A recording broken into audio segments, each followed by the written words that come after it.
Boa noite, pessoal. Muito obrigado mais uma vez pela participação no nosso canal Podcast dos Experts. Temos nesta noite uma convidada super especial, professora Luciana Bazante, que além de ser funcionária do ambiente corporativo, também é docente, assim como eu. Eu vou pedir para ela se apresentar um minutinho, falar um pouco da experiência dela, da carreira dela, e a gente já entra nos nossos tópicos, ok, gente? Muito obrigado, fique ligado, não deixe de se inscrever no nosso canal, clicar em gostei, clicar em compartilhar. Estamos juntos nessa, desenvolvendo temas de relevância para o mercado corporativo, ok? Luciana, seja muito bem-vinda, a palavra é sua. Se apresente, pode falar das suas formações, onde você trabalha, o que é que você faz. Ou eu que agradeço mesmo pelo convite da Expertise, porque, olha só, podcast de experts, então a gente contribui, mas a gente aprende muito também com quem está conduzindo esse podcast. E já que foi pedido para eu me apresentar um pouco, quem me chama de Luciana não são eles, tá? Todo mundo me chama de Lubazante, pode me chamar de Lubazante também. E eu sou inicialmente administradora, sou não, eu estou administradora, engenheira, né? Minhas primeiras formações foram essas, administradora e engenheira de produção, em seguida a engenharia de segurança, e algumas especializações como qualidade de produtividade, qualidade de segurança de alimentos e relações internacionais. Mais recentemente, no quesito formação, eu comecei uma formação em psicanálise também, a gente vai falar um pouco sobre isso nesse bate-papo, que qualidade, administração e gestão tem a ver com psicanálise, tem a ver com mente, e porque também, em paralelo, além da docência que o professor já apresentou, eu presto consultoria e eu presto mentorias. Então, tudo isso que eu estou falando sobre a minha formação vai contribuir um pouco para o papo de hoje e para a condução dessa conversa sobre cultura, gestão e qualidade. Muito bem. Você, vamos dizer, faz parte do meu time, que a gente se desdobra, né, Luciana? A Porque gente a se gente reinventa, né? porque a gente atua no mercado corporativo, estuda e dá aula. Então você já tem aqui meus parabéns antecipados, porque a gente sabe que não é fácil, né, Lu? Não é fácil, mas é muito desafiador. Eu acompanho o podcast também, tá? Acompanho esse podcast porque é muito legal. E eu estava vendo um outro participante na semana passada, eu acho, falando que o limite do aprendizado é o que ele não conhece. É Então nunca verdade. para, porque todo dia tem uma coisa nova que a gente não conhece, todo dia a gente está num momento de inovações constantes. Então, todo dia tem uma técnica nova, uma prática nova, um equipamento novo que a gente precisa se familiarizar com ele se a gente quiser realmente ser um diferencial como profissional onde a gente trabalha. Além de que a gente lida com pessoas, e assim como a tecnologia evolui, não para de evoluir, o comportamento humano também muda. Não é verdade, Lu? Tem Ah, uma frase de Galileu Galilei, baseado até no que o nosso entrevistado da semana passada falou, Ricardo, que é o seguinte: ele diz: o que eu sei é uma gota, e o que eu não sei é um oceano. Quisera eu que as pessoas pensassem assim, porque quando a gente procura explorar um pouco do que a gente sabe, muitas vezes a gente é mal interpretado. Você concorda com isso, Lu? sim, existem muitos julgamentos, né? Existe má interpretação em meio a esses julgamentos, mas eu acho que o mais importante é você saber quem você é, saber onde você quer chegar e o que você precisa construir para chegar onde você quer.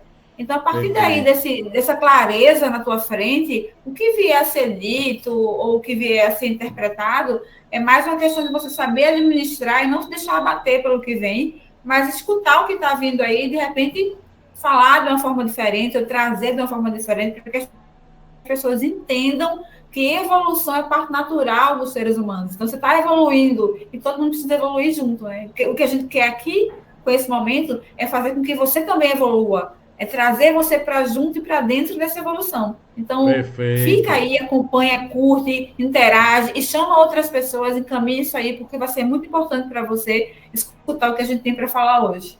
Muito bem. Começando com o tópico um do nosso podcast.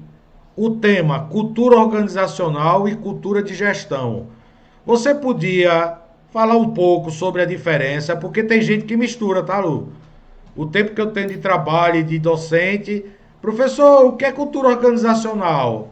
Aí quando você fala e gestão, eu sei que os dois estão imbricados, né? Estão interligados, mas fala um pouquinho sobre isso pra gente, por favor. A cultura, a gente pode traduzir de forma simples, porque tem muita literatura sobre esse assunto, né? Mas de uma forma simplista, ela é um conjunto de artefatos, crenças, valores, comportamentos, normas que estão nas organizações. E essa cultura é o que guia essa organização para o alinhamento que a organização deseja.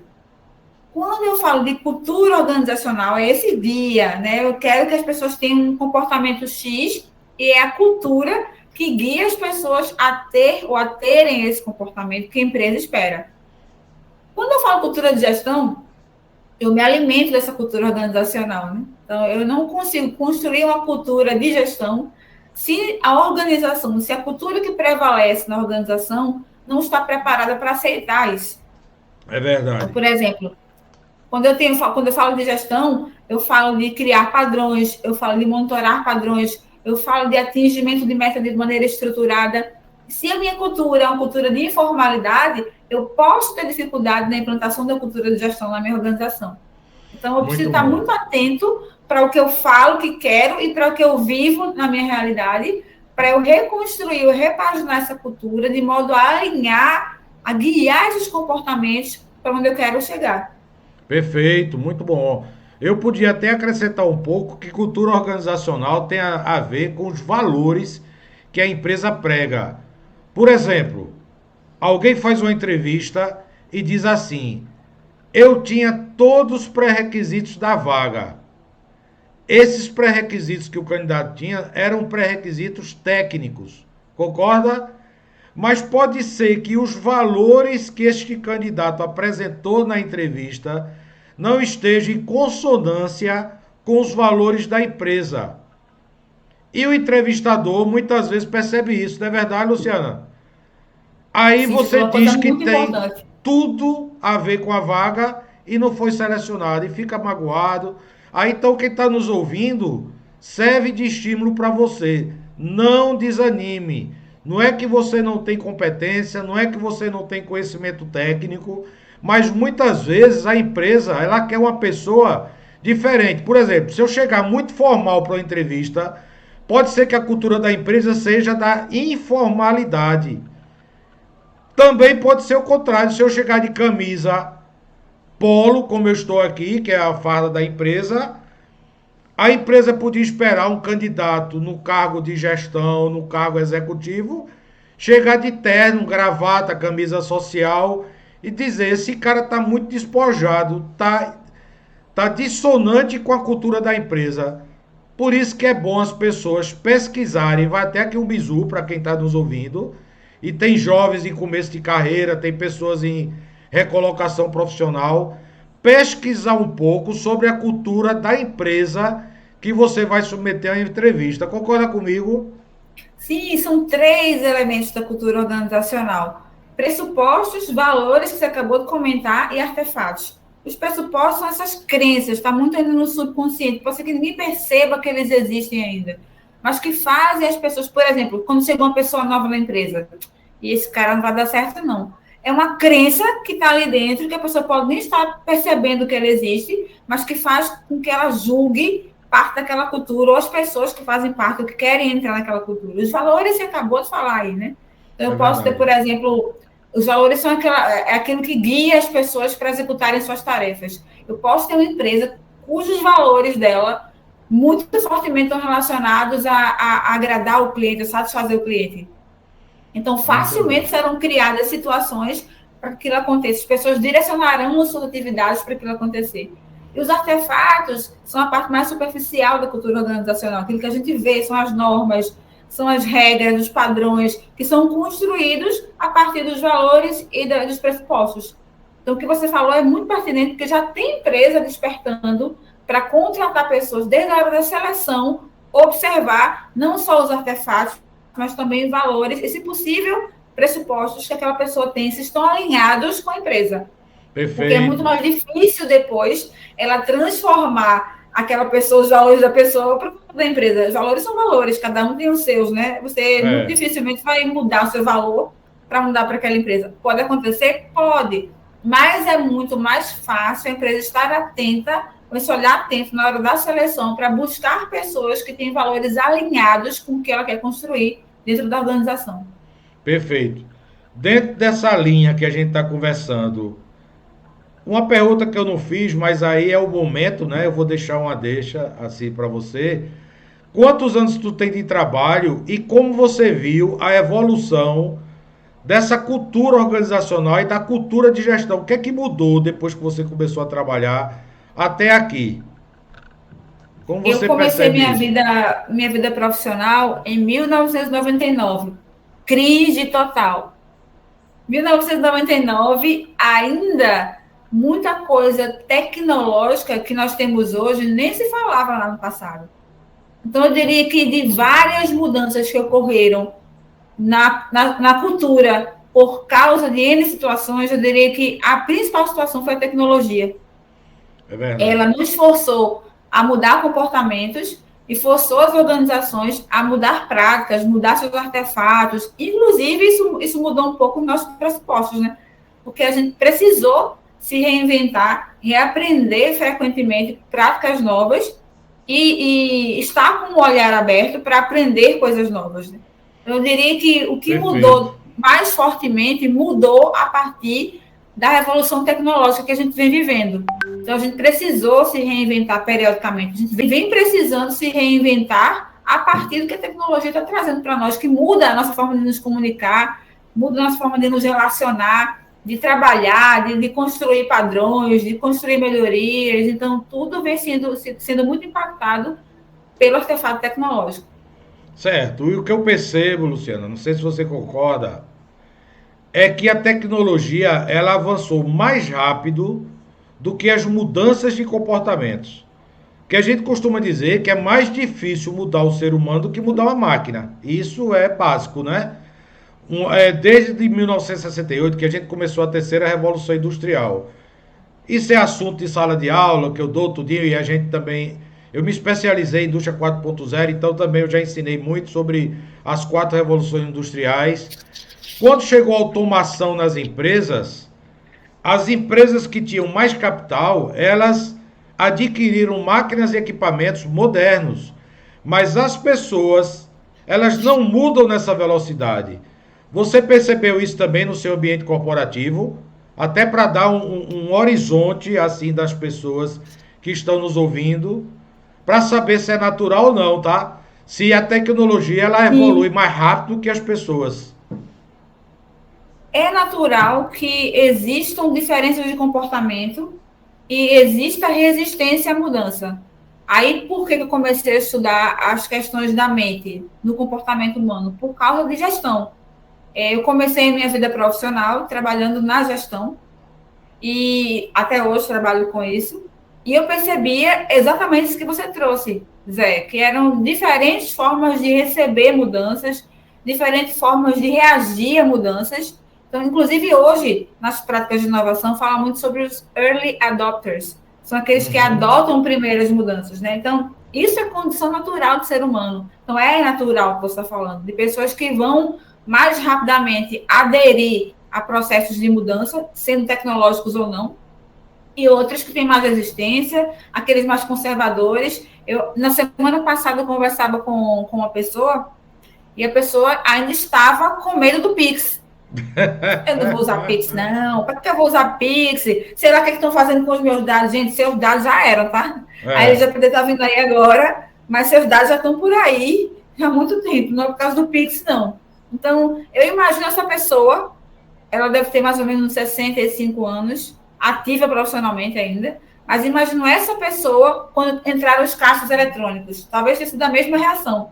Quanto tempo será que essa pessoa levou para querer aceitar ir num caixa eletrônico e fazer uso daquele serviço? Talvez ao mesmo tempo que ela está agora resistindo a usar um Pix. É verdade. Do mesmo jeito, é nas rotinas internas. Qual a dificuldade que essa pessoa vai ter para usar uma novidade, usar uma mecanização, usar uma interação entre softwares, por exemplo, aceitar que aquilo que ela fazia manualmente vai passar a ser feito totalmente sistemicamente, totalmente por robôs, né? Qual a dificuldade de uma pessoa dessa para conversar com a Siri ou com a Alexia? É Então, verdade. essas pessoas que têm dificuldade na vida pessoal também têm na vida profissional. É natural, o que a gente precisa, o que as empresas precisam fazer é observar isso para que elas consigam alinhar essa receptividade de inovação, de tecnologia, de mudança, entre pessoas que são mais ágeis a aceitar isso, têm mais facilidade de aceitar isso, e essas outras que têm mais dificuldade, porque todas elas são importantes para a empresa. Todas elas agregam e contribuem para a organização. Então, não é agir com preconceito, é agir com inclusão e agir de uma forma a alinhar as pessoas para chegarem no mesmo patamar de uso das novas tecnologias. Muito bom. Inclusive, eu tenho visto, Luciana, incentivo de empresas na contratação de pessoas mais experientes, jamais chamar mais velhas, mais experientes. O Magazine Luiza tem um programa voltado para isso, 50 a mais, porque eu vejo assim, tá? Eu tô na beira dos 60. Pode não parecer, né? Olha para aí. É só para descontrair um pouco. Mas eu não paro de estudar e de me aprimorar, tá? Em outros podcasts eu já me apresentei, falei do meu currículo, não é o foco nesse podcast, porque quem está nos acompanhando já ouviu. Mas o que as empresas têm preconceito não é os 50 a mais, é os 50 que ficou para trás. Eu posso até rimar. A questão não é a idade, a questão é a cabeça. Porque você tem que saber Verdade. negociar, você tem que saber lidar, você tem que saber como gerenciar as novas gerações. Eu e você sabemos que várias gerações convivem, mas como o podcast é aberto e tem pessoas de todas as idades, eu queria que tu explanasse, assim, rapidamente, né? Não precisa ser didaticamente como numa sala de aula, mas que gerações são essas? Porque eu vi um post recentemente no LinkedIn de uma moça de 25 anos, no máximo, tá? Uma garota, se propondo a mudar a vida das pessoas. Então, eu acho assim, tá, Luciana? Nem 8, nem 80. Nem você ser atrasado, tá sempre no passado, nem você não ter nenhuma experiência e se propor a mudar a vida. Eu acho que a experiência, os anos de vida também fazem parte de um composto que a gente chama de competência, que é o velho chá, que você é formado também em administração e sabe disso, que é conhecimento, habilidade e atitude. Você pode ter muita atitude, eu quero mudar o mundo, não tem um bocado de jovem aí de 18 anos dizendo que quer mudar o mundo, mas você não tem conhecimento, você precisa de conhecimento. E conhecimento não é só conhecimento técnico, conhecimento de vida. Por exemplo, conhecimento de vida, quando você olha para os olhos de uma pessoa, ou pelas feições, ou pelas reações da face, você consegue decifrar códigos que são subliminares. Estão entendendo? Uma pessoa de 20 anos não tem esse conhecimento. Não é porque ela não aprendeu, não. É porque ela não tem vida ainda para isso. E o mais antigo que a gente diz que além de conhecimento técnico, ele adquire sabedoria. Sabedoria é diferente de conhecimento. É outro mundo, é outro universo. Que dentro desse universo que você está estudando, da psicanálise, você sabe bem o que é sabedoria. Mas eu queria que você dissertasse um pouquinho sobre essas gerações, tá? Que estão convivendo no mesmo ambiente organizacional. Os baby boomers, a geração XY, e essa menina se chama geração ZZZ. Eu acho que ela confundiu com aquele desenho animado que Z é Millennial. quando a pessoa está dormindo. É a lei dos milênios, né? Ela criou uma nova geração. Isso gerou uma polêmica gigante no LinkedIn. Como é que você vê a convivência dessas gerações? Que gerações são essas? Você poderia Esse falar um tema pouquinho? Nossa, esse tema geraria 5 horas de podcast e muito mais, eu acho. Porque ele gera, de fato, ele gera muita controvérsia. Mais experientes que eu tenho. O cara que era meu mentor, ele era bem. Comecei a trabalhar em 99, você já viu por aí que eu não sou geração nem Z, nem Y, né? Talvez um É. X, Y. E aí, algumas pessoas me questionaram: Ô Lu, mas você vai fazer mentoria com um cara mais jovem que você? Mas eu olhei para o resultado daquele cara, para os resultados daquele cara. Ele, naquilo que eu queria aprender, ele tinha resultados muito melhores do que eu. Então, ele tinha conhecimento, ele tinha atitude e ele tinha habilidade para aquilo que ele estava ensinando. Por isso que é controverso, sabe? E eu lembro muito bem que numa dessas mentorias que a gente estava, tinha também tinha pessoas de todas as idades, de 19 a 40 e poucos anos, até mais velhos, quer dizer. E eu lembro que alguém perguntou, ele falou assim: existe uma psicóloga que ela não é formada ainda, e ela está vendendo um produto digital no assunto que ela aprendeu no primeiro período. E ela está muito bem ensinada, ele mostrou para a gente quem era a pessoa, o perfil da pessoa lá. E aí uma das pessoas mais velhas perguntou assim: mas isso está errado, porque ela não tem ainda a completa formação para vender tudo. Aí ele falou assim: eu nunca mais esqueci isso. Ela não está vendendo tudo, ela está vendendo só aquele ponto. E ela está vendendo para pessoas que sabem menos que ela naquele ponto. Então, o público dela é aquele público que sabe menos que ela naquele ponto. Talvez essa pessoa que vendeu-se dessa forma no LinkedIn, né, ela tenha sido um pouco ousada na forma de falar. Mas isso é uma característica dessa geração nova, mais nova, que a gente está convivendo, que é não ter medo. Então, eles metem a cara e vão para frente. Agora, é preciso que exista ponderação. Eu preciso, de fato, levar conhecimento, preciso levar transformação para a vida de alguém, né? Se eu estou dizendo que eu vou transformar a tua vida, eu tenho que ter uma bagagem que leve transformação. Então, eu não sei nem responder sobre essa pessoa, porque eu diria o quê? A não ser que ela esteja vendendo para transformar, seja algo que ela sabe muito mais do que eu, que aí, como eu não a conheço, eu não posso dizer se sim ou não, mas a não ser que seja assim, ela não vai fazer transformação. E o que acontece? Ela começa a vender para algumas pessoas e depois ela começa a não conseguir vender mais. Mas deixa eu explicar. As pessoas vão associá-la a algo que não consegue cumprir o que vendeu. Então, Perfeito. Pode ser que ela consiga, pode ser que sim, que ela consiga, e pode ser que não. Então, é o que você falou também. Tem que haver muito cuidado na hora de você, como profissional, se colocar para alguém, porque você precisa estar seguro que o que você vai proporcionar é aquilo que você está vendendo. Porque, do contrário, você não vai ficar muito tempo no mercado conhecido como um bom profissional. Perfeito. Eu falei isso em cima de um pressuposto, para você entender e para o nosso telespectador entender, porque aqui a gente está trocando ideias, né?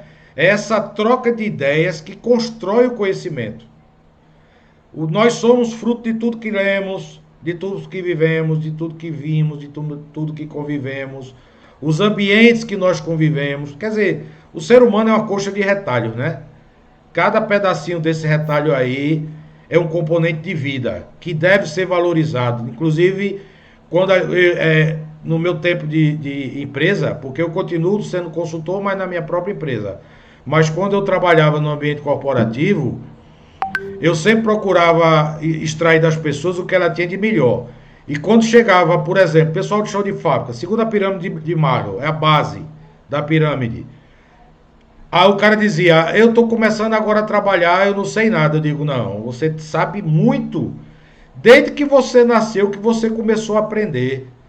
Se é seu primeiro emprego, você tem 18 anos, 19 e 20, você já tem 20 anos de vida que pode contribuir. Talvez você não tenha o conhecimento técnico, não deu tempo de você aprender.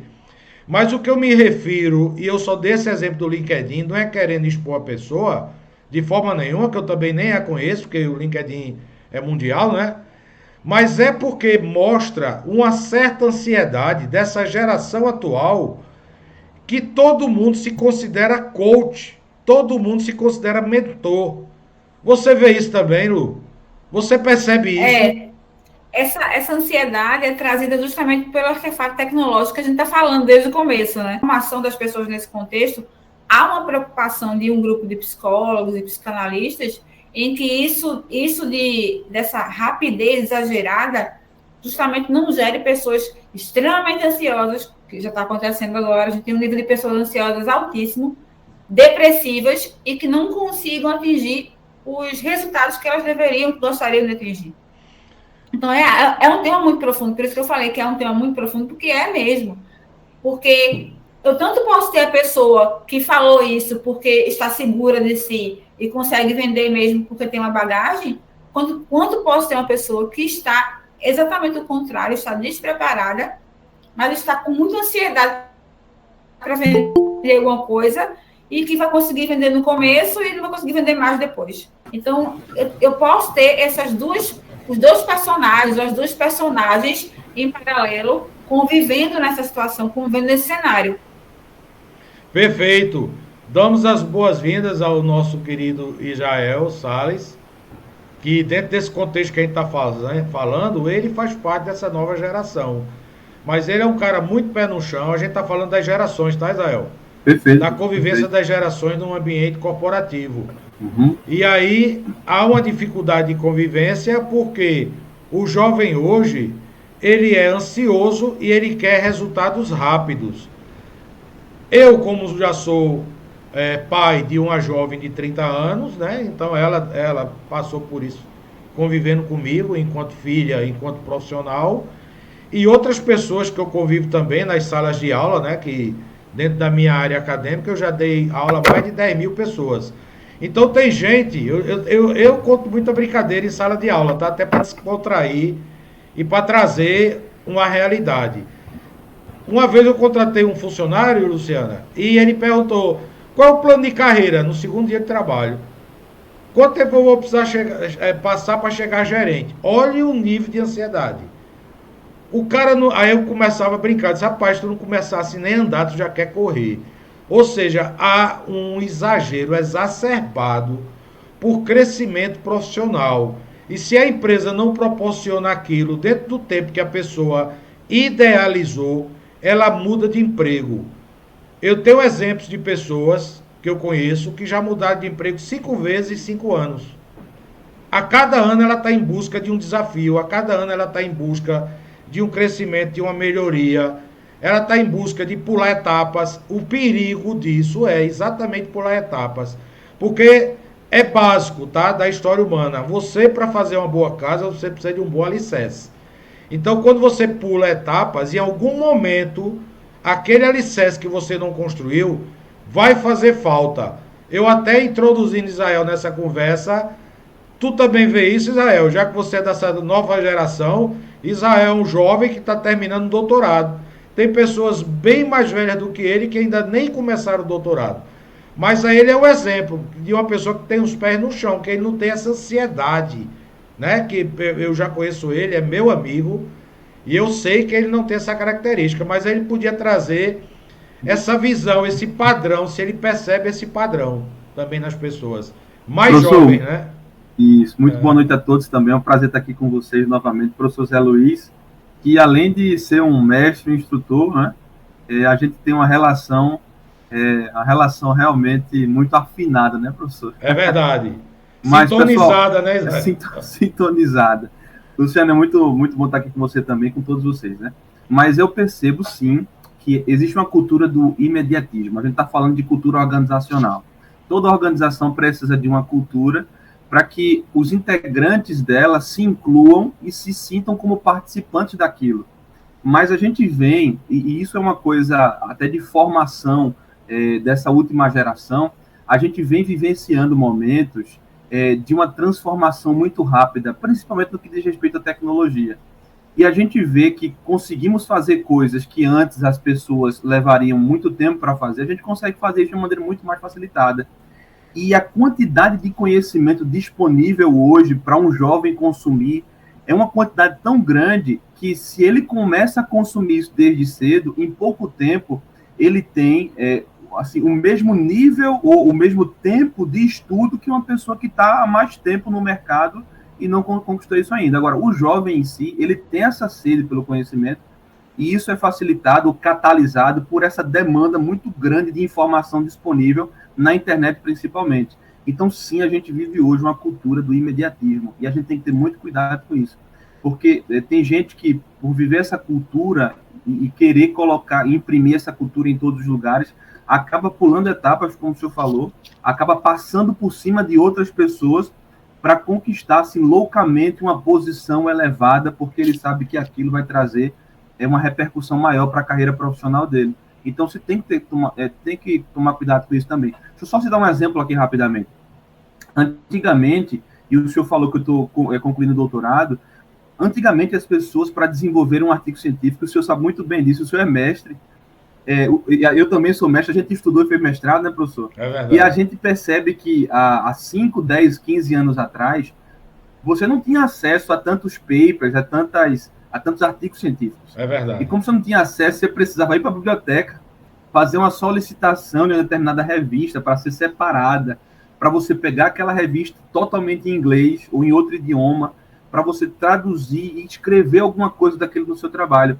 Hoje em dia, com 2, 3 cliques, a gente tem acesso a centenas, a milhares de artigos diferentes, traduzidos simultaneamente para o português, ou seja, hoje o mundo está correndo com muita agilidade. E isso, desde o berço dessa nova geração, tem sido passada para o nosso DNA. A gente percebeu o mundo passando com muita velocidade. Às vezes a gente quer colocar essa mesma ideia nas nossas relações interpessoais. E não é bem assim, não é?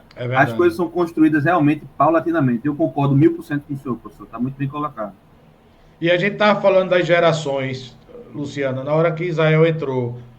Como é a convivência de várias gerações no ambiente corporativo? Eu imagino, né? Eu não quero dar minha opinião, porque eu passei por isso. Mas como é que você vê essa convivência? Porque tem que haver um acordo, né? O jovem, ele é intrépido, ele é ousado, mas ele é apressado. O baby boomer, que são as pessoas que têm hoje em dia entre 60 e 80 anos, que muitos da faixa de 60 ainda estão trabalhando, evidentemente, eles entravam numa empresa para se aposentarem naquela empresa. Não é verdade?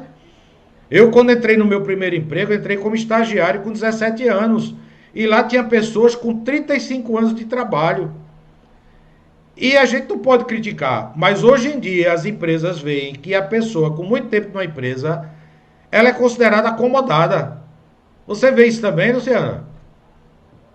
Então, eu vejo que as empresas veem assim, algumas empresas veem assim, não todas, mas como eu estava falando anteriormente, eu acho que a questão do ser humano é muito ímpar.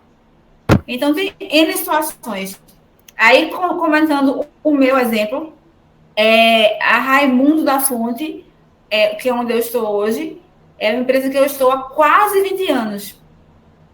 E eu tinha um medo, um receio muito grande de não perceber as mudanças que o mercado tinha por causa de uma cultura que está estabelecida. É natural que quando a pessoa fica muito tempo numa empresa, ela viva aquela cultura de uma tal forma que pode ser que ela não enxergue mais oportunidades de melhoria. Como eu, particularmente, tenho uma característica muito inquieta de aprendizado, de construção. O que eu fiz? Eu não parei de estudar, que foi o que a gente começou aqui no começo. Então, além de não parar de estudar, eu não parei de fazer serviços paralelos nas minhas horas vagas, final de semana, férias, noite, para que eu conseguisse captar e capturar outras culturas e conseguisse captar e capturar outras formas de fazer as mesmas coisas. E aí eu construí a minha forma de fazer, a partir do meu próprio aprendizado. Tentar, há mais tempo, por se julgar que é uma pessoa que está ultrapassada, e mais uma vez a gente falou que idade não tem a ver com experiência, mas idade também não tem a ver com falta de. Ao contrário. Eu posso ser uma pessoa com 60 anos que parou no tempo que não quis aprender, e posso ser uma pessoa com 60 anos que é uma das mais envolvidas em inovação, em busca de novos conhecimentos dentro da mesma organização. Então, é muito importante que as empresas estejam atentas para que não haja um escanteamento dessas pessoas por idade e também não haja um endeusamento de quem está entrando, porque é a geração de fazer acontecer. Então, pessoas são pessoas, mas cada pessoa é uma pessoa diferente. Então, as empresas precisam estar atentas para alinhar esse comportamento e diminuir esses conflitos, mitigar esses conflitos, com o olho no resultado. Eu quero o resultado. Eu quero que essas pessoas, com as suas particularidades, que são diversas, elas se unam para gerar o resultado que a empresa, que a organização espera. Esse tem que ser o objetivo. Eu trabalhar para que essas pessoas, com aquilo que elas têm de diferente, que elas se juntem para garantir o resultado da organização. É cada vez mais desafiador para o gestor conviver com todas essas transições, né, Lu? Transição de carreira, transição de gerações, transição de tecnologias. A gente chama assim na humanidade, quando há quebras abruptas de comportamentos, tem um termo para isso chamado disruptura. E eu até abordei isso no podcast anterior, mas tem relação com esse podcast também, que é o seguinte: o mundo viveu por grandes disrupturas. Duas delas foram as duas guerras mundiais, tá? Outras disrupturas foram as 4 revoluções industriais. Nós estamos vivendo a 4ª revolução industrial. Você já viu alguma coisa relacionada a isso? O que é que se espera do gestor da 4ª revolução industrial? Essas revoluções, elas são muito marcadas por inovações. É verdade. E aí, como a inovação tem sido muito mais acelerada, a 4ª revolução, que é o que a gente está vivendo hoje, ela está muito relacionada à internet das coisas, à informação, à tecnologia, à robótica, de uma forma mais avançada do que a terceira, né? Então, por exemplo, se eu usava na terceira revolução industrial um ERP, hoje, se eu usar esse ERP combinado com outros softwares para me gerar informações, eu já estou realmente caracterizando, configurando isso como uma característica, como um tópico, como um item, como uma evidência da 4ª revolução industrial. É verdade. Então, é muito rápido. É o que a gente está falando aqui, é rapidez, é tecnologia. E aí existem muitos desafios por trás dessa rapidez toda e desse boom de tecnologia que cada vez é mais dinâmica. Em especial, como fazer o ser humano conviver com essa tecnologia e como garantir que o ser humano vai ter espaço na tecnologia. Inclusive, isso é muito difícil para quem toma decisões. Quer se posicionar a respeito, Israel? Porque não, eu ia fazer uma colocação. Quer se posicionar? Não, pode ficar à vontade, pode ficar à vontade. Inclusive, a gente já tem visto reações psicológicas por essa velocidade de evolução tecnológica. Sim. Por exemplo, como Israel bem falou, na época do meu mestrado, a minha mesa de trabalho em casa era só livro. Minha esposa passou 2 anos sem arrumar a mesa de jantar. Que se ela mexesse, perdia a sequência dos livros, né, Israel? Era confusão, né, professor? É porque eu tinha que ter materiais que eu pegasse para pesquisar. Hoje, como Israel bem falou, existem bibliotecas virtuais que têm muito mais conteúdo do que esses livros que eu tinha na minha mesa. A gente viveu agora, está vivendo, né? Queira Deus, até o final do ano, faça parte do passado, se não tiver mais uma variação dela, que a gente está convivendo com a variação delta da Covid-19, mas nunca na história da humanidade uma vacina foi desenvolvida tão rapidamente. A história nos mostra isso. As vacinas da varíola, da febre amarela, do sarampo, da catapora, da poliomielite, que é a paralisia infantil.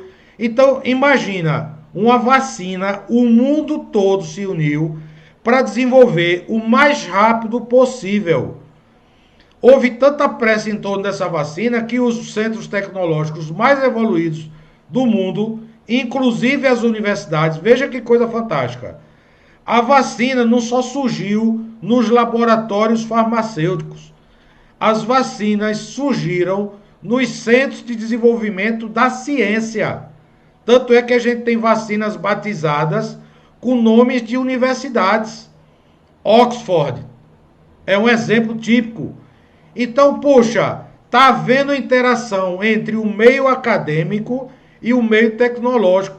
Se você for no Porto Digital aqui em Recife, quem está assistindo esse podcast de outro estado do Brasil, saiba que nós temos um polo de desenvolvimento tecnológico aqui em Recife, o Porto Digital, que lá tem pesquisadores de universidades e que grandes mentes científicas são independentes da idade, porque tem pessoas que, desde a academia, desde o primeiro período, que se dedicam a uma área do conhecimento e que já desenvolveram mestrado e doutorado, apesar da pouca idade. Como também há cientistas sêniores que ganham aí os prêmios Nobel. A gente tem um caso de uma jovem que ganhou o prêmio Nobel com 17 anos de idade, a indiana, que teve o rosto queimado, Malala, né? O nome dela. Malala Yousafzai. Como também tem cientistas sêniores de 70 anos de idade que ganharam o prêmio Nobel por desenvolvimento avançado em tecnologias. Então, por que eu estou trazendo esse embasamento, que é um embasamento teórico e científico? É possível conviver com as diversas gerações, mas não deixa de ser um desafio para o gestor administrar esse aquário, onde há peixes de diversas espécies e de diversas idades. Mas neste aquário, aí eu vou usar uma metáfora, tá? Não pode ter uma piranha, porque a piranha vai comer os outros peixes. Ou seja, no ambiente corporativo, não pode ter o chamado predador, o Tiranossauro Rex. Tá entendendo a metáfora? Porque ele não vai saber conviver, ele vai consumir, ele vai comer os outros animais corporativos. Existe um termo dentro desse contexto aí chamado psicopata organizacional, que é muito interessante. Porque a gente acha que o psicopata é aquele cara que mata, né, que aparece na televisão, aquela coisa toda. E, na verdade, a psicopatia é um traço que está em muitas pessoas e que uma das características é não se deixar perceber isso. Pessoas pouco empáticas, pessoas que têm muita facilidade de subir a altos cargos hierárquicos de gestão e que, estando lá, por terem pouca empatia, provocam uma série de situações desagradáveis na organização. Mas é o que você falou. Esse gestor precisa estar preparado para mitigar esses duelos de gerações. Mas eu diria que, nesse contexto de ver muita tecnologia, começou a se despontar a questão de ver muito o homem, o ser humano. Quando eu falo homem, é ser humano mesmo. De ver a pessoa. Então, se a tecnologia está de um lado, o que as pessoas oferecem que a tecnologia não oferece e nunca vai oferecer? Então, esse gestor, ele precisa estar aberto.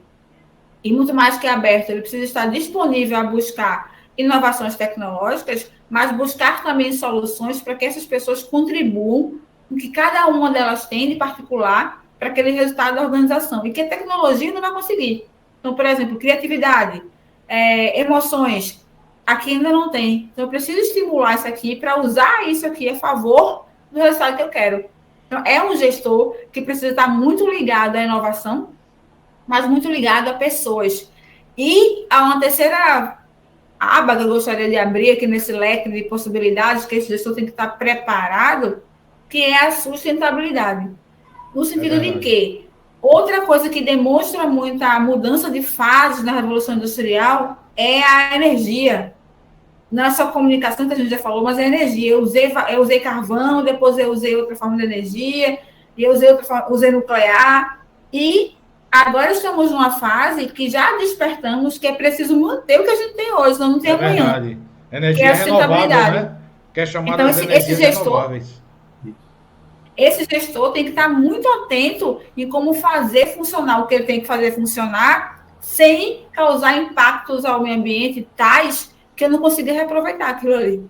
Então, é muito...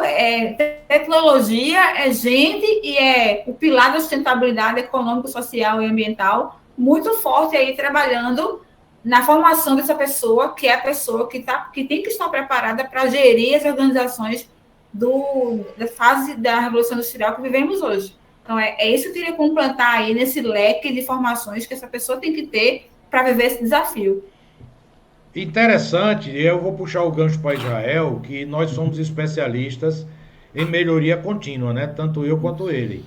E é interessante que a gente observe o seguinte, com a mudança tecnológica muito rápida, isso obedece à lei de Moore, tá? Que a cada 6 meses dobra a capacidade dos componentes eletrônicos, a nível de memória, a nível de CPU, quem é da área de tecnologia está entendendo o que eu estou falando, a nível de velocidade de processamento. A lei de Moore preconizou desde a década de 80 que a cada 6 meses os microprocessadores duplicariam a sua capacidade. Onde isso chegou? Chegou na internet das coisas, chegou, o que eu quero dizer está presente, tá? Chegou na inteligência artificial, chegou na computação em nuvem, chegou em máquina conversando com máquina, e você deu um exemplo interessante. Na terceira revolução industrial, a empresa que tinha um ERP, eu não quero dizer nomes, para não citar nenhuma marca, já era considerada uma empresa evoluída. Hoje em dia não basta ter um ERP. Por exemplo, eu trabalhei numa empresa que foi implantando o ERP, que teve que ampliar o CPD. Olha que palavra antiga, CPD. A geração atual não sabe nem o que é isso, Centro de Processamento de Dados.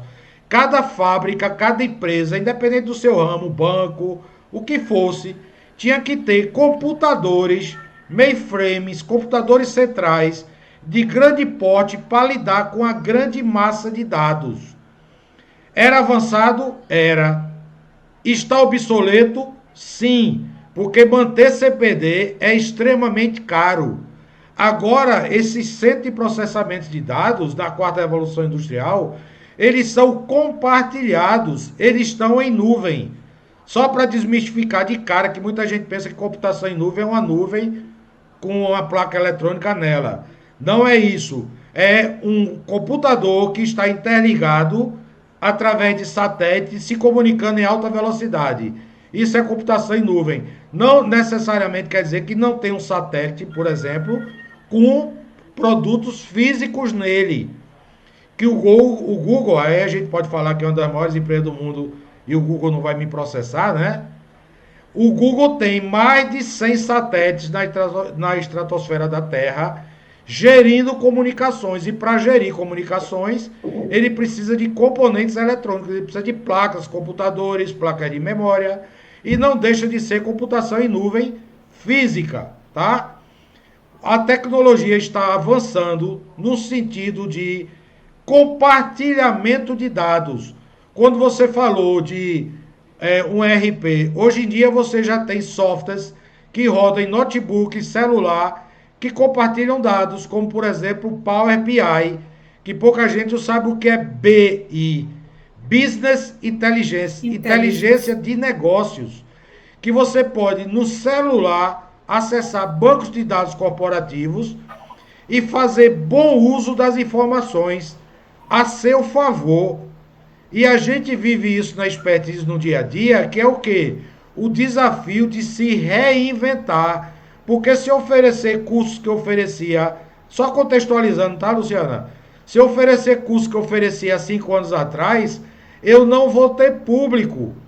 O meu público está em busca de novos cursos, de novas tecnologias, que venham agregar conhecimentos neste novo momento que nós estamos vivendo, da quarta revolução industrial. Sobre isso eu queria que Israel se posicionasse. Por exemplo, o Lean Six Sigma, o Lean, por exemplo, nasceu na época da Segunda Guerra Mundial, na Toyota. O Seis Sigma nasceu na década de 80 na Motorola, na segunda revolução industrial. E nós estamos na quarta. Como o Lean Six Sigma evoluiu? Porque alguém que está nos ouvindo pode dizer, então vocês estão trazendo conhecimentos obsoletos e antigos. Como eu sou o CEO da empresa, eu não queria me posicionar a respeito, mas queria que uma pessoa da nova geração se posicionasse. O que é que o Lean Six Sigma tem trazido de novo, de moderno, que o fez evoluir, que não parou na Segunda Guerra Mundial, nem na terceira Revolução Industrial, que são épocas de disrupturas, tanto revoluções industriais como guerras. Israel, você professor, é o eleito. A colocação perfeita, professor. É o seguinte, o Lean Six Sigma, ele se propõe a resolver problemas de causas desconhecidas. Quando a gente tem um problema de causas conhecidas ou causas facilmente rastreáveis, a gente pode utilizar o MASP, pode utilizar o PDCA, pode utilizar até eventos Kaizen com o objetivo de identificar 5S também, com o objetivo de identificar os nossos problemas, avaliar as causas e aí resolver as causas mais simples. Mas o Lean Six Sigma é esse pacote, gente que estão ouvindo aqui, um pacote de vários tipos de ferramentas, tanto ferramentas de gestão, Lean Manufacturing, como também ferramentas estatísticas, das mais simples às mais avançadas possíveis, que se propõem, através de uma união entre elas, a resolver problemas de causas desconhecidas. E o que a gente tem com o passar do tempo é o surgimento de problemas de causas desconhecidas agora numa avalanche cada vez maior.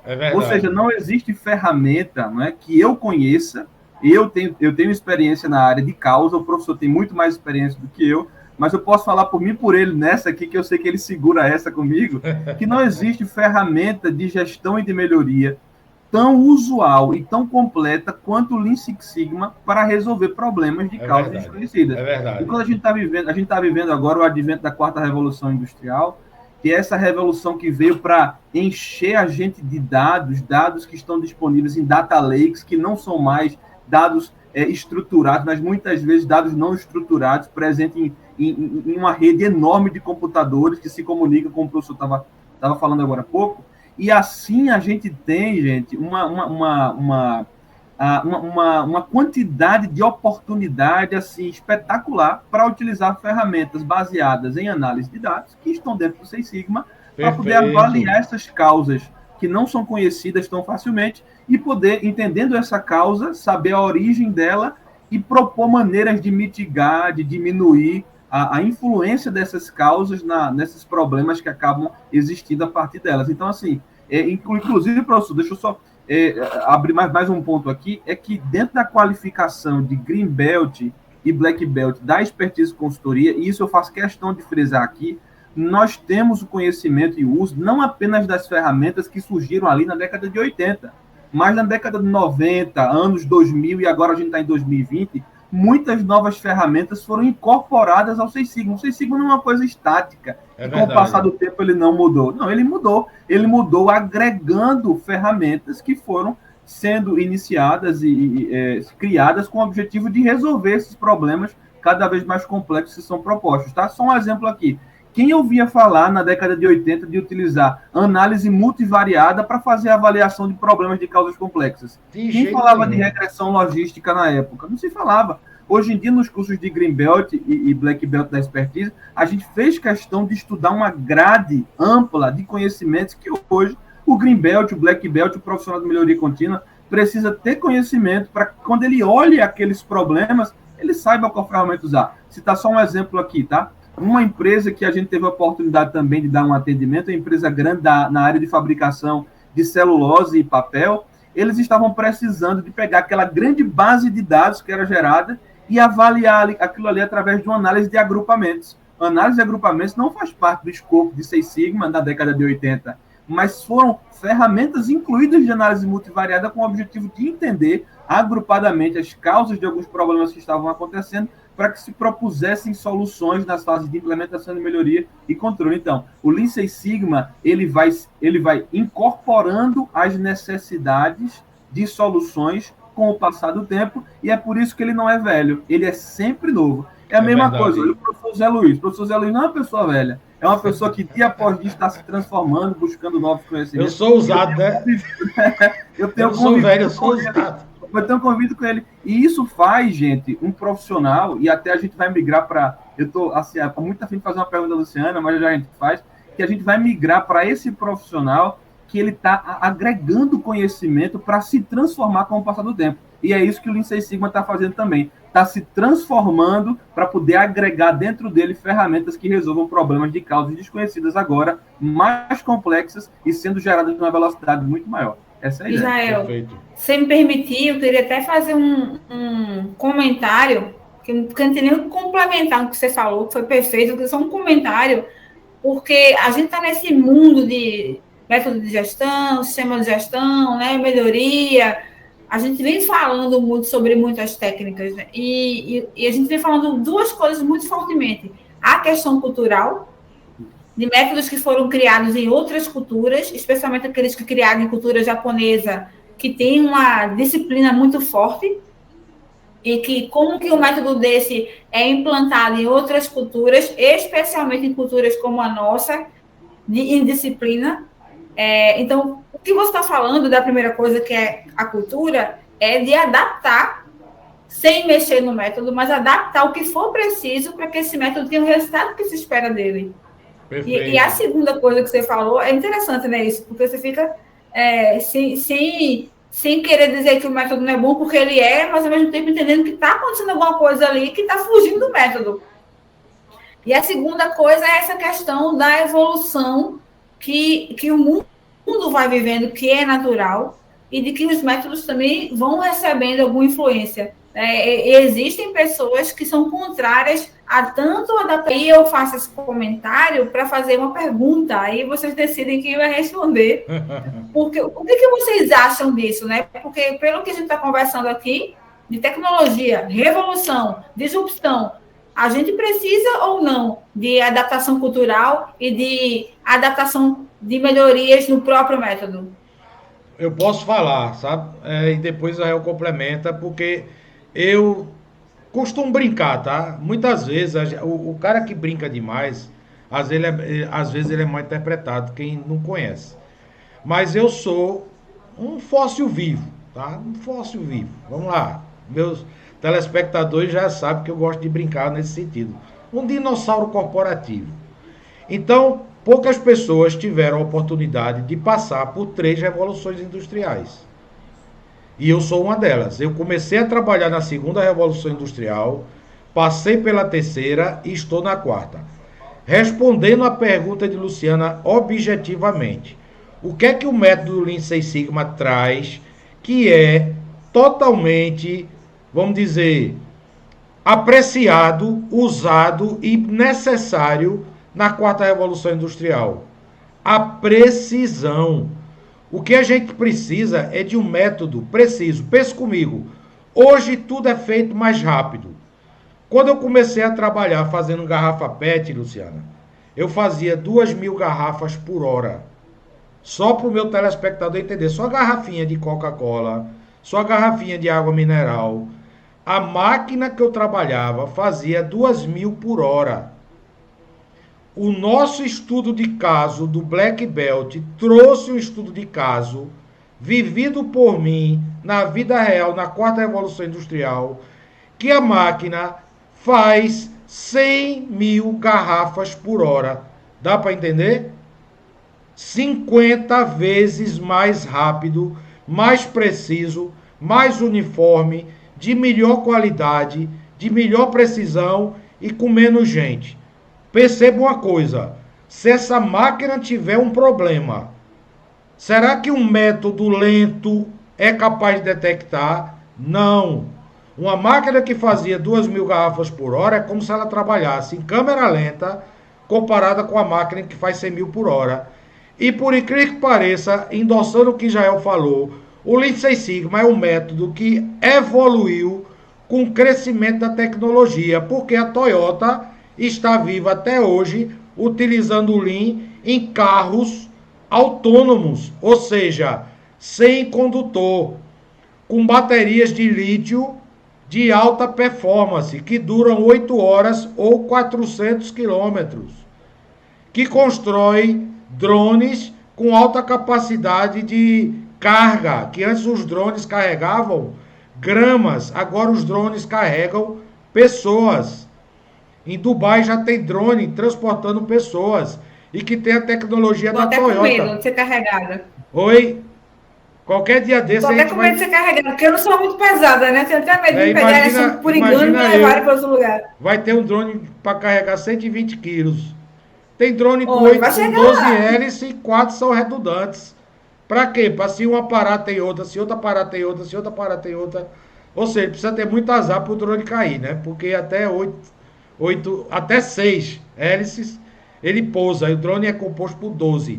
Eu só estou trazendo uma comparação. Quando o Six Sigma começou na Motorola, ele não foi visto com bons olhos porque precisava de muito cálculo estatístico feito com a calculadora. Nem Excel tinha, porque o Excel foi inventado em 86, para quem não sabe. E quando a Motorola começou com o Six Sigma, quando comecei a trabalhar com o Six Sigma, era na calculadora científica chamada Texas Instruments, que alguém já deve ter visto no museu aí, tá? Hoje você tem um software que também, por ser muito grande, e a gente pode citar o nome, que não vai ser processado, hoje a gente tem que ter cuidado com tudo que fala, porque tudo gera processo. E tem a LPGD, a Lei de Proteção Geral de Dados, né? Para falar sobre isso. LGPD. LGPD. Mas tem um software que evoluiu também com a tecnologia e ele está adaptado à quarta revolução industrial, que o nosso amigo Israel tem 3 certificados internacionais nele. O Minitab e também tem o Statistics, também que é um software voltado para a estatística. E o próprio Excel evoluiu ao ponto de ter, antes, um utilitário rodando nele chamado Power BI, que se transformou no software próprio, no desktop. Power BI for Desktop, ou seja, ele saiu de dentro do Excel e passou a ter vida própria. O que é isso? Evolução. Os softwares evoluíram para atenderem à velocidade que a quarta revolução implementa, que ela impõe. Estão entendendo? No sentido de tecnologia, ela impõe. Antes eu tinha 10 operadores numa máquina. Hoje eu tenho 10 máquinas e um operador. Isso é quarta revolução industrial. Então a tecnologia envolvida, o software envolvido, ele é muito rápido. Então eu preciso de ferramentas assertivas e rápidas para fazerem frente a esta rapidez da tecnologia. Estão me entendendo, gente? Israel Muito quer bom. complementar? Sim, professor, na realidade, não precisa nem de complemento. Eu acho que o caminho é realmente esse, né? Agora, eu tenho uma pergunta para fazer para o professor Luciana, eu acho que a gente já pode ir encaminhando para a finalização. Com a Que é o finalização, seguinte, perfeito. isso, Completamos 1 hora certinho de podcast. isso, Para quem está isso. cronometrando, pronto, chegamos a 1 hora, fique Ô, tranquilo. Luciana, olha, nesse cenário de muita mudança, e no meio dessas mudanças tecnológicas, as adequações, não apenas dos métodos, mas as adequações da cultura dos profissionais, tá?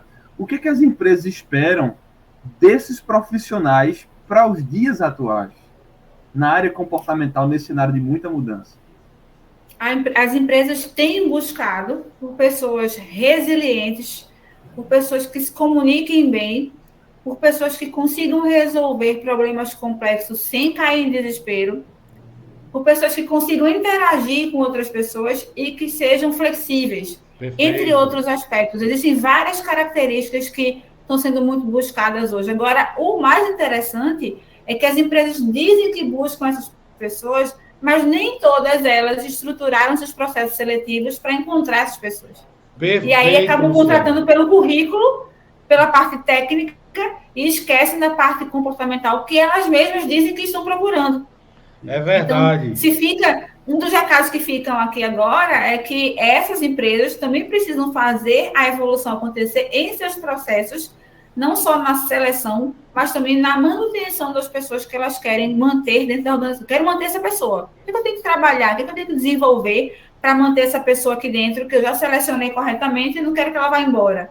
Então, esses processos também precisam ser revistos e precisam passar por revoluções para que a gente acompanhe o 4.0 que começou na indústria.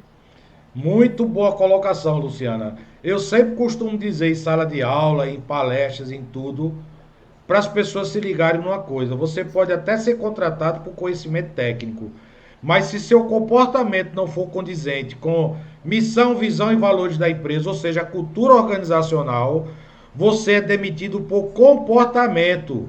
Então, o comportamento tem tudo a ver. Não criticar, não falar mal, não falar pelas costas, não apunhalar, não puxar o tapete, não trair, não querer subir nas costas dos outros. Isso nunca mudou. Concorda comigo, Luciana? Eu tenho 41 anos de trabalho, você tem 20. Não mudou para mim que tem 41 anos, não mudou para você que tem 20 e nem mudou para Israel que tem 10. Concorda comigo, gente?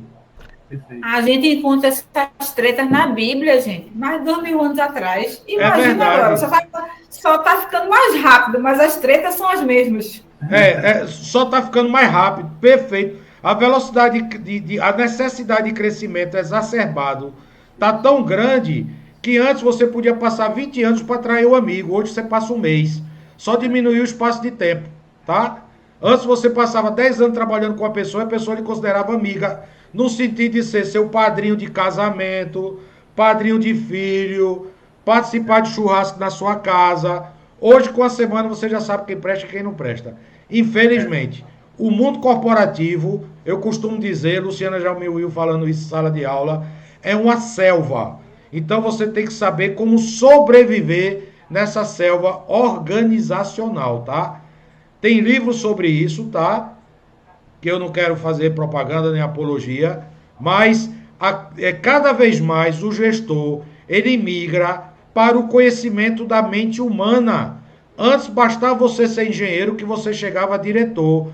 Hoje, se você não conhecer o comportamento humano, a mente humana, você fica ultrapassado. Tanto é que hoje em dia está sendo muito comum engenheiro fazer curso de neurociências.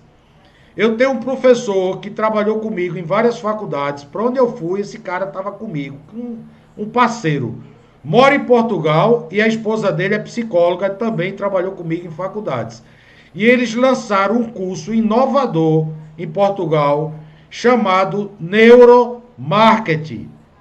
É uma coisa fantástica para explicar como o comportamento humano influencia nas decisões voltadas ao marketing. Toda empresa precisa de marketing, a expertise precisa de marketing, a Raimundo da Fonte precisa de marketing. E o marketing mudou. A gente está vivendo agora o marketing 4.0, que daria até outro podcast. Concorda? Nós estamos vivendo tudo 4.0, gestão 4.0, tecnologia 4.0, indústria 4.0, marketing 4.0 e o que mais você quiser falar de 4.0. Tanto é que o último curso que a gente deu, já na Covid, médicos estavam fazendo o curso de Lean Six Sigma para implantar gabinetes de combate ao Covid-19, baseado em indústria 4.0, baseado em Lean Six Sigma 4.0, ou seja, o Lean Six Sigma na rede hospitalar, para tomar decisões mais rápidas e mais assertivas, dentro de altas tecnologias, como, por exemplo, robôs que fazem cirurgias, que eles são operados remotamente, que o Hospital Português aqui em Recife tem o Da Vinci, que é um robô que pode ser operado lá dos Estados Unidos. É uma prova cabal que a tecnologia 4.0 chegou em todas as áreas.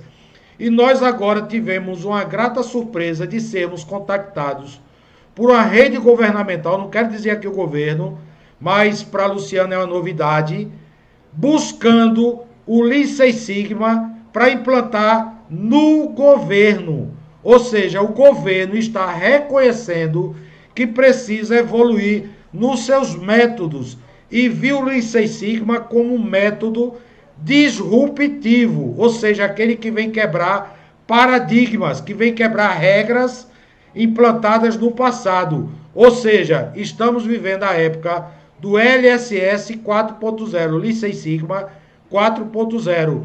E eu até falei em sala, quisera eu chegar nos municípios, nos estados, na esfera federal, trazendo a cultura do Lean Six Sigma, porque é uma cultura disruptiva, não ficou na segunda Revolução Industrial, não ficou na Segunda Guerra Mundial, evoluiu, acompanhou a evolução e pode trazer mudanças quando você não sabe as causas raízes. Se você sabe a causa, não precisa nem de método, você já sabe, só é resolver, só é ter atitude. Tá entendendo? O velho chá, conhecimento, habilidade e atitude, só precisa de um fator, atitude. O que as empresas precisam, muitas vezes, é de atitude, porque muitas vezes você sabe a causa, a resposta está na sua frente, mas as pessoas não querem executar, não querem praticar e resolver. Falta atitude. Isso é independente de revolução. Isso é independente da fada, desde o artesanato. Se não tiver atitude, não se faz nada. Ok? Eu queria que Israel fizesse o fechamento final e deixasse para a Luciana o fechamento final, que já estamos a 1h07. Mas o assunto é tão gostoso, tão bom, que já deu gancho para um próximo podcast. Neurociências, neuromarketing, que é tema que você domina, apesar de ser engenheira. A gente tem um prazer tão grande em lhe entrevistar, porque você navega bem em várias áreas do conhecimento, na administração, na gestão, na tecnologia, na engenharia e nas ciências humanas, mentais. Parabéns, Luciana Bazante. Você evoluiu com o tempo. Parabéns para nós. Israel, Vou fica bater com papo aqui, você. ó. Passou 1 hora, nem senti. Ah, é muito gostoso esse assunto, tá? Eu jogo a bola para Israel, mata no peito, chuta de primeira, faz as considerações finais, entrega para a Perfeito. Luciana, nossa convidada ilustre, para fazer o fechamento final e a gente dá por encerrado o nosso podcast. Essa minha fala já foi o meu encerramento final, fazendo a Perfeito. costura das revoluções em relação a novas ciências que estruturam, que alicerce a quarta revolução industrial. Vai Perfeito, lá, professor. Israelzinho. Colocação excelente, fechando com chave de ouro, viu?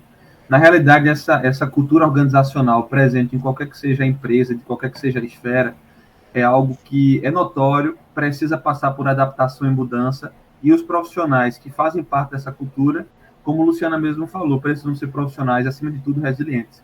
E resiliência é essa capacidade que um corpo tem de retornar à posição inicial após sofrer algum tipo de retaliação. Então, a ideia é que, sendo resiliente, a gente consiga se adaptar às novas mudanças, se adaptar a essa velocidade que a gente está vivendo. Então, é isso que se espera de um profissional que vivencie bem a cultura organizacional, independente da empresa em que ele se estabeleça. Eu quero agradecer também a presença da Luciana, né? Agradecer por esse momento tão rico de troca de experiências aqui, e com certeza a gente vai se falar cada vez mais. Luciana, pode ficar à vontade de fazer suas considerações finais. Pô, nem vou mais agradecer, né? Porque eu já estou super feliz só de estar aqui aprendendo. É sempre uma troca, não é demagogia. A gente sempre que leva alguma coisa, a gente aprende muita coisa É também. verdade. Mas eu queria deixar uma mensagem final que para construir uma boa cultura de gestão no meio de uma cultura organizacional já existente, é preciso, antes de tudo, que a liderança seja engajada. É verdade. Não se constrói cultura de gestão de baixo para cima. Você tem que deixar claro que aquilo é importante para ela. E a partir daí vai definir padrões ideais para o trabalho, vai monitorar corretamente de forma estruturada, vai deixar claro para as pessoas qual a entrega de cada um deles. A pessoa tem que entender quem é seu cliente, o que o cliente espera, como é que ela vai proceder. E tudo isso só vai funcionar se a liderança, se a alta direção estiver consciente e estiver transmitindo isso, não só com fala, não só com cartazes, mas também transmitindo nas suas atitudes que quer que isso aconteça. Então, a gente está Muito falando bom. aqui de melhoria, a gente está falando de resultado, a gente está falando de fazer dar certo aquilo que já está bom ou fazer ficar ainda melhor. Então, vamos corrigir, vamos melhorar, vamos fazer os resultados da sua organização funcionarem e serem melhores, não só indústria automobilística, mas a gente está falando aqui de hospital, a gente está falando de serviço, de governo, a gente está falando de todas as esferas É que são verdade. possíveis de implantar programas de melhoria, e que isso começa com o estabelecimento de uma cultura que aceite, que absorva e que faça funcionar. Então, ó, antes de eu ir embora, curte, comenta, compartilha e segue o canal aqui, porque vai levar você a proporcionar melhoria para a sua vida também. Muito Perfeito. obrigado, Luciano. Eu queria encerrar, como eu sempre falo em sala de aula e nas empresas que eu trabalhei, quando uma equipe conclui um trabalho que se sente bem, eu estou me sentindo bem com esse podcast. Eu queria que nós três aplaudíssemos a presença de cada um. Isso é uma forma de reconhecer a importância do outro na nossa vida, ok? Parabéns, Parabéns, Israel, pessoal. parabéns, Luciana. E vamos em frente. E não deixe de acompanhar o nosso canal. Até a próxima. Forte Até abraço. logo. Tchau, tchau.